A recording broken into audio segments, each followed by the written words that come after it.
Yes, can you tell us about your trip overseas to Iraq? Well, it was a trip that was really trippy. We're at, we actually got bused up to, from Paso Robles, we got bused to Travis Air Force Base, and we had to do some last minute processing. We had our M16s, all our weapons with us, we had our protective masks with us, we had the bolts out of the M16s, we had them in a different spot, because that was a good thing. And the firing pin was taken out of our bolts and the whole thing, all 9 yards. And then we boarded a Northwest Airlines 747 and filled the whole thing, front to back, because we had enough people to fill that unit, that whole plane. We arrived in Kuwait. It takes a long, it was a direct flight. Or actually, let me see. I think it was a direct flight. Took quite a long time to get there. We're all cramped up in these seats, and we get out, and it was in May, beginning of mid-May, so it was easily over 100 degrees when we arrived in the middle of the night. And we walked down into these tents, waiting to kind of like have us briefed as to where we're going. Then we get picked up by a series of small little buses, crammed in there. They didn't want, at that particular time, early in the war, they did not trust the people that were in the society of Kuwait, because they didn't know if they appreciated having U.S. military there. So they had curtains all around the vans. We couldn't look outside the van, because if it was loaded with U.S. troops, they didn't know if they were hit by terrorists. Early in the war, that changed very rapidly once they figured out that we were there to help them. Got to our base, and then when we got to our base, we were there. We were dropped off at tents in the middle of Camp Victory, Kuwait. Tents were full of dust and dirt, no cots, no air conditioning, nothing. Just they let us. We were sitting there almost the full first day, because we got there in the middle of the morning, like early morning, all the next day, and they didn't know what to do with us. They didn't know what tents we were going to be assigned to. It was almost like we flew this whole distance and nobody knew we were coming. So that was kind of bizarre.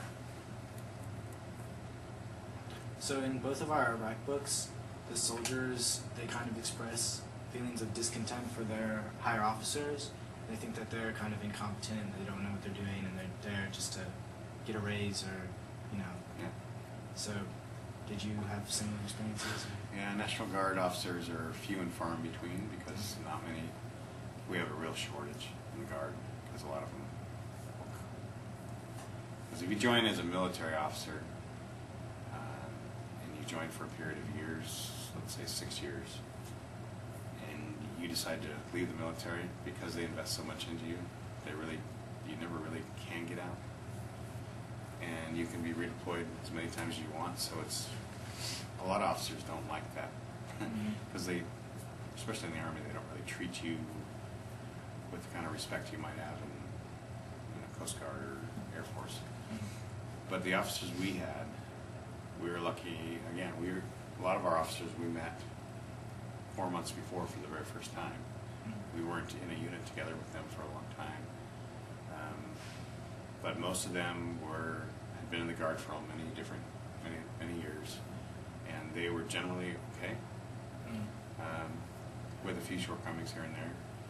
The National Guard officers are a little bit different in that they realize they're also doing it 1 week in a month, and they're coming. Sometimes they get transferred to a unit with NCOs, sergeants that have been in that unit for 10, 15 years. So they're smart enough to realize I should talk to this platoon sergeant and kind of follow his lead and not kind of push too hard.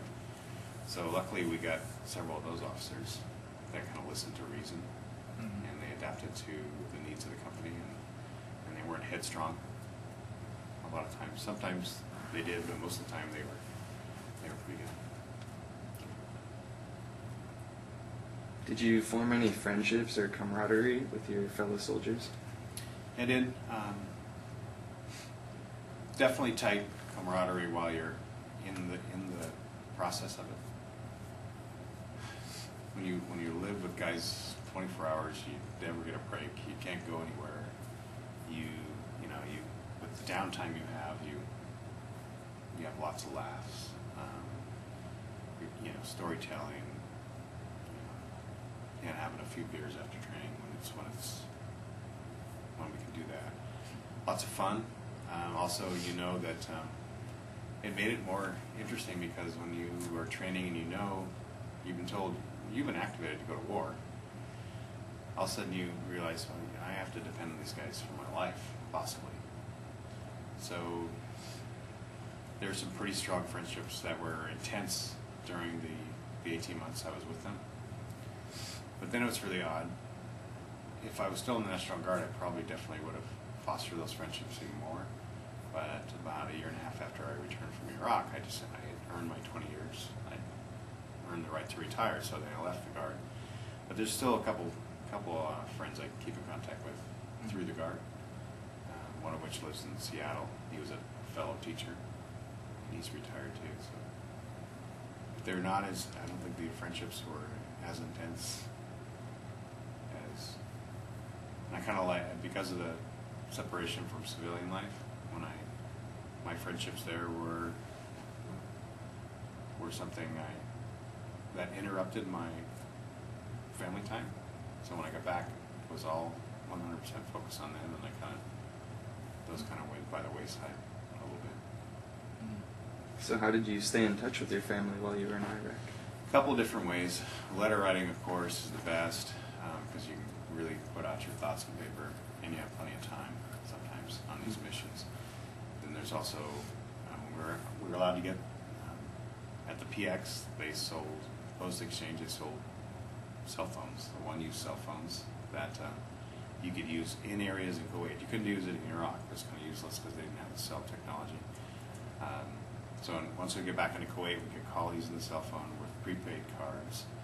They also had, on each base, they had internet cafes, so you can go in there and check, email home, or phone banks where you can make phone calls on. The one that was most efficient, though, was in some of the trucks that the regular Army had. They actually had like a tracking system that the civilian trucks have, where they can locate where they're at anywhere, and they have just a simple keyboard in there. So I was able to. I couldn't use specifics. I couldn't tell them, hey, I'm leaving this particular base at 7 in the morning. I could say, hey, leaving, going to Baghdad International Airport. Talk to you later. And I was able to, even here at school, I was emailing my wife just a quick message, and she would know that she'd be on pins and needles until I'd send okay, arrive safely. And that's all I could really do, but that was a really great thing too. Yeah, it's really amazing that you can communicate so far away. Yeah, and now it's completely changed. I mean, I think the technology is, especially in these bases or even in the handheld stuff soldiers go over with. I'm not even sure if in Iraq or Afghanistan the campaigns have, they set up cell towers or something. I'm not quite sure. Probably not, but it has advanced quite a bit. So you mentioned you had fun with your fellow soldiers. So what exactly did you do off duty for recreation? We had a morale, welfare, and recreation tent. They call it MWR. They have whole pool tables, ping pong tables, kind of a library. You could take books. They always had the TV going with movies or news, CNN news. Sometimes we'd set up volleyball net by the tent. When I first arrived in Kuwait, we're still shocked by the heat, so the most popular thing sent from home was inflatable pools. So we'd set up these inflatable pools and just fill it with water that was there, delivered every day. They would deliver water in these big tanks. We'd fill out the pools and just kind of sit around the pool and tell stories and joke around. But and then during the actual missions, just the conversations around the cots, just sitting around at night, talking about home. Meal times became important because you're on the road so much and you're eating MREs, and all of a sudden if you're out of base, you walked across base with a group of guys to go to chow. That was pretty cool. Just that mealtime sharing, that's kind of a normal, little touch of normalcy.